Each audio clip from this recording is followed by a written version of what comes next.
My name is Jason Dinius. I'm athletic trainer at Drake High School. Concussion? So really symptoms of concussion could be many things. I mean, really definition of symptom could be anything that is resulting from a blow to the head that alters consciousness, alters cognitive function. So typically symptoms that we look for are, headache, nausea, dizziness, trouble falling asleep, having, sleeping more than usual, sleeping less than usual. I mean, there's a list of about 20 symptoms kind of along those lines that we will give to athletes that we know have a concussion or think have a concussion, just to see where they are, baseline symptom-wise, because that's something that we're going to track very carefully throughout their entire concussion process or the return to sport. As far as recovery for concussion, everybody's going to be different.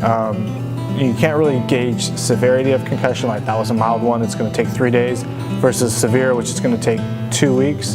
There's not really, you either don't do or you don't have a concussion. And typically, as far as our return to play protocol, the fastest anybody can get back onto the field is typically a week, because it's a 7-step process. Each of those steps take about a week. Does not necessarily mean that somebody's not ready to play earlier. Not necessarily. Somebody could, have completely no symptoms, the following day after the concussion, or they can have symptoms that linger on.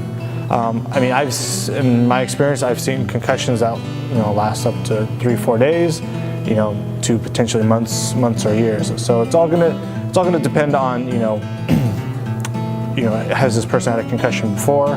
Did they completely recover from that concussion? Because if those things aren't true, or if somebody's had just like the 3rd concussion, typically it takes much longer.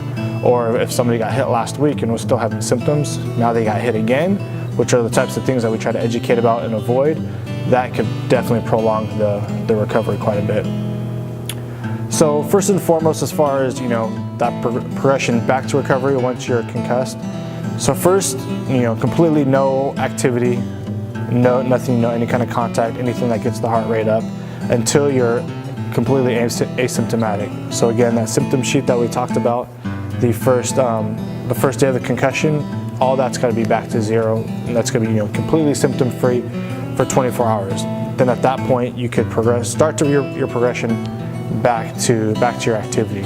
So stage 1, completely clear symptoms. Stage 2 would be a very light exercise, typically like a walk on the treadmill or biking for 15 minutes, and then that progresses to moderate exercise, which might be some body weight exercises, doing some pull-ups, doing some push-ups, planks, things of that nature. Things that are going to be a little bit harder, get the heart rate up a little bit more, and then so it's a 7-step process.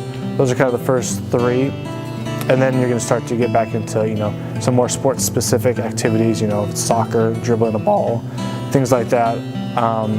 After that, then you start to progress, half practice, no contact, and you go full practice, and then you start to add practice with contact, and then like a full practice with full contact as well. I mean, concussions can occur many ways. It could be from something like a blow to the head, either from football, head-to-head contact, or you go to head a ball in soccer, so a blow to the head. It could either also be from like a whiplash type motion. You get knocked to the ground, your head snaps back into the turf or into the grass. The blow, back of the head to the turf could cause a concussion. Anything as much as, the head moving rapidly at a quick pace could cause the brain to shift and kind of smash against the skull, which also kind of, causes a bruise to the brain as well. So anything involving the head, whether it's a blow or whether, a quick jarring of the head, is typically how we see concussions happen. I would say more long-term effects once you start to get into that realm of, being the 2nd, 3rd concussion, or, there could be kids or adults that suffer what they call post-traumatic brain injury, where now you're talking about they've had symptoms for years and years and years that don't go away, or there could be things that trigger symptoms, bright light, loud noise, or, so there definitely can be, long-lasting effects. Typically, I mean, they can't, speak to always, do they clear right away. But as far as like people with first concussions or just one concussion and they don't have any the rest of their life, I feel typically in cases I've seen like that, they typically make full recovery without any lasting issues. It's more the repeat concussion athletes.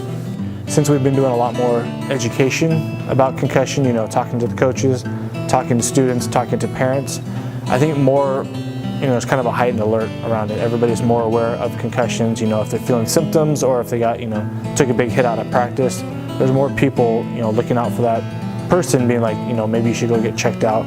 Maybe you do have a concussion. So we like to think that there's less concussions kind of slipping through the cracks that we don't see, and it's kind of why we have higher numbers.